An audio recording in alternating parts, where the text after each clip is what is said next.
তিনটি উপসর্গ দিয়ে বুঝতে পারবেন কিডনিতে পাথর হয়েছে কিনা। 1 নম্বর ব্যথা, 2 নম্বর প্রস্রাব দিয়ে রক্ত যাওয়া, 3 নম্বর জ্বর। এই তিনটাকে আমরা বলি ক্লাসিক্যাল ট্রায়াড অফ সিমটমস, মানে ত্রিরত্ন। সিমটমস বা লক্ষণ উপসর্গের 3টি পদ বা রত্ন। এইগুলি যে থাকতেই হবে এমন না, অনেকে কোনো সিমটমস ছাড়াও পাথর হতে পারে এবং বেশিরভাগ ক্ষেত্রে তাই হয়। আর এই যে ব্যথার কথা বললাম, ব্যথাটা কীরকম হবে? ব্যথা একদম ভোঁতা ব্যথা, মানে ব্যথা নাই বললেই চলে, হালকা হালকা পাঁজরে ব্যথা। কারণ কিডনিটা থাকে আপনার পিঠের দিকে, তো পিঠের দিকে হলে পিঠে ব্যথা হবে না, পাঁজরে ব্যথা হবে। এই ব্যথা কখনো কখনো তীব্রভাবে হয়, একদম নদীর বা সমুদ্রের ঢেউয়ের মতন গর্জন করে ছুটে আসে ব্যথাটা, আবার মিলিয়ে যায়। ঠিক যেমন আপনি বেলাভূমিতে, সমুদ্রের বেলাভূমিতে দাঁড়িয়ে আছেন, সমুদ্রের ঢেউ গর্জন করে ছুটে এসে আপনার পায়ের কাছে এসে ধীরে আছড়ে পড়লো, সেইভাবে প্রচণ্ড বেগে ব্যথা শুরু হলো, আবার মিলিয়ে গেল। এটাকে আমরা বলি কলিকি পেন বা কলিক, রেনাল কলিক বা ইউরেটারিক কলিক।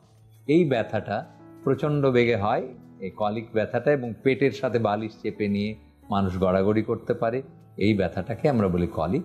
এবং এই ব্যথা কখনো কখনো পিঠের দিক থেকে সামনের দিকে চলে আসে, কখনো কখনো পিঠের দিক থেকে জননেন্দ্রিয়ের দিকে, মানে পুরুষাঙ্গের দিকে বা পেশাবের রাস্তার দিকে চলে যায়, কখনো কখনো মিডিয়াল অ্যাসপেক্ট অফ দ্য থাই, মানে পায়ের এই থায়ের বা জঙ্ঘার ভেতরের দিকের ভেতরের দেয়ালের দিকে চলে যায়।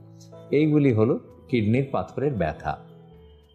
ব্যথার দিক নির্ণয় করে বা ব্যথার পরিমাণ বা ব্যথার ধরন নির্ণয় করে আপনার ইউরোলজিস্ট পাথর হয়েছে কিনা বুঝতে পারে অনেক সময়, আবার অনেক সময় বুঝতে পারে না, তখন আমরা পরীক্ষাতে যাই।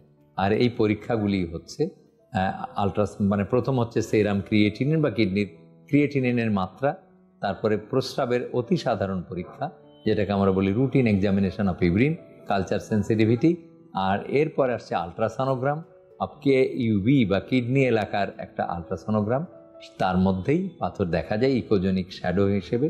আর তারপরে ইন্ট্রাভেনাস ইউরোগ্রাম অথবা নন কন্ট্রাস্ট সিটি স্ক্যান। এই নন কন্ট্রাস্ট সিটি স্ক্যানটাই সবচাইতে আধুনিক পরীক্ষা এবং ভালো পরীক্ষা।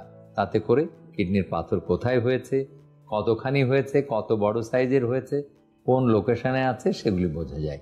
তারপরেই নির্ধারণ করি আমরা কি চিকিৎসায় আপনি ভালো হবেন। তাহলে কিডনির পাথর হলে আপনার 3টি সিমটমস থাকতে পারে।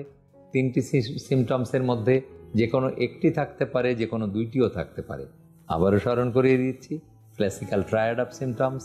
প্রথমে ব্যথা, পাঁজরে ব্যথা, এরপরে প্রস্রাব লাল হওয়া বা প্রস্রাব দিয়ে রক্ত ঝরা, এরপরে জ্বর। এই 3টির মধ্যে যে কোনো একটি, যে কোনো 2টি অথবা 3টি, অথবা কোনোটি না থাকলেও পাথর থাকতে পারে।